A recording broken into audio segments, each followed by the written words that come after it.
Kukomprontahin ni Pangulong Bongbong Marcos ang Chinese ambassador para alamin kung meron nga bang gentleman's agreement sina dating Pangulong Rodrigo Duterte at Chinese President Xi Jinping. Nasa frontline ng balitang yan si Maricel Halili. I am horrified by the idea that we have compromised through a secret agreement the territory, the sovereignty, and the sovereign rights of the Philippines. That is something we still have. Ganyan kabigat ang pahayag ni Pangulong Bongbong Marcos sa sinasabing gentleman's agreement ni dating Pangulong Rodrigo Duterte at Chinese President Xi Jinping.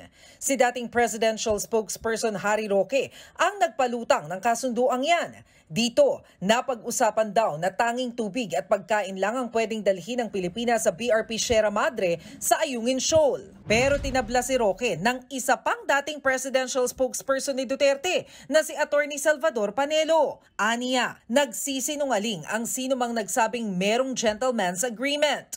Kaya ngayon, pati si Pangulong Marcos nalilito kung ano ba talaga ang totoo. From the former administration, iba-iba ang sagot eh.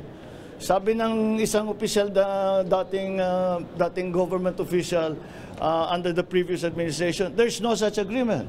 Sabi naman ng isa, no, there is and we should honor it. Sabi naman ng iba, maganda yan. Sabi ng iba, hindi maganda yan. Hindi pa namin alam kung ano ba talaga yung agreement na yan.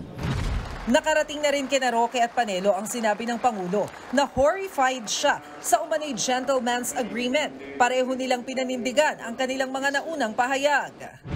Horrified siya kung totoo. Pero apat na kaming cabinet members nagsasabi, yung mga present sa state visit, at wala naman yung nagsasabing meron. Kung meron nga, talagang labag sa interes ng bansa yun.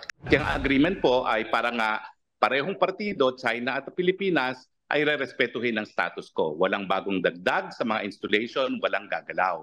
At dahil nga po dyan sa kasunduan na yan, wala pong nawalang teritoryo sa atin, wala pong sinurrender na soberenya, wala pong sinurrender na sovereign rights. So kung meron man, sana sabihin ni PBBM. Para makumpirma kung totoo ba talaga o hindi ang Duterte-Xi agreement, ipinatawag na ni Pangulong Marcos sa Chinese Ambassador to the Philippines, Wang Xilian, para siya na mismo ang magpaliwanag tungkol sa sinasabing kasunduan. Sino ba talagang kausap? Anong pinag-usapan ninyo? Was this an official thing or was it a personal thing? Dahil wala kaming record. Kahit saan ka tumingin, walang record. So sikretong ginawa lahat ito. Nakakapagtaka nga eh. Kaya it's not a good situation. Mangyayari daw ang pulong sa pagbabalik ng ambassador sa Maynila mula Beijing. Sa ngayon naman, papuntang Washington DC sa Amerika si PBBM para sa makasaysayang trilateral summit.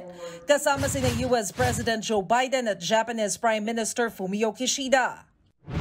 It is my intention also to exchange views with my US and Japanese counterparts on various regional security issues of mutual concern, while continuing to reiterate the importance of upholding the rule of law and preserving the rules-based international order in the Indo-Pacific region.